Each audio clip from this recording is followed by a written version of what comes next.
Good morning! Morris and Force, gagawa tayo ng almusal para sa mga bagets. So nagdurog tayo ng 3 lakatan. Medyo overripe na ng konti kasi naka-stock nga.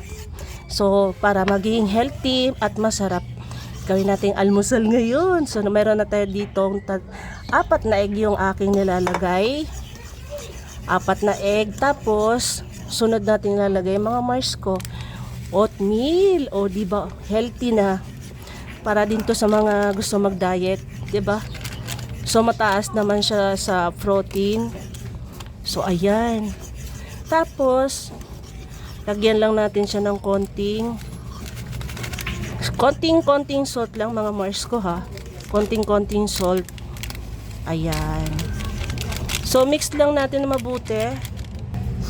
Ayan, mix well na mabuti yung ating banana, egg, and oatmeal. So ready na natin itong ibuhos sa kawali. So magpapainit lang tayo ng oil sa kawali. Para to sa mga kids, mabilis lang.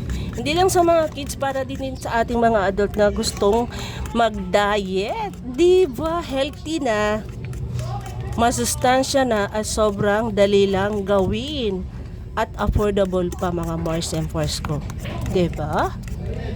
So ayan, halo na natin mabuti. Lagyan lang natin ng konting milk. Konti lang mga Mars ko. O, diba? So halo-haloin lang natin. Then ready na nating isalang doon sa mantikang mainit. So ayan, mainit na yung ating mantika. Pwede na nating ibuhos yan. So lalahatin natin yan mga Mars and Force ko.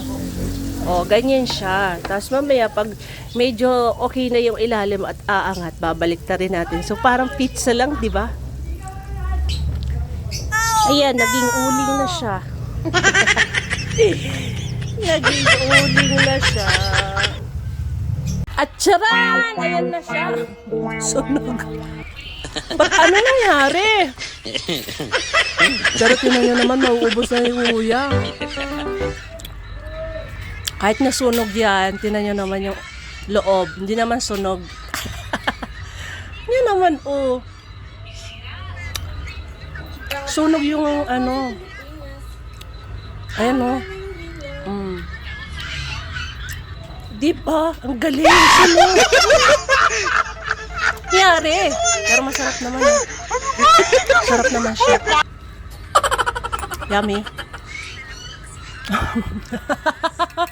Sunog. Pabayaan kasi. Pero masarap siya, promise. So wag niyong gagayahin, babantayan niyo. Anak ka ng po. Nasunog. Anak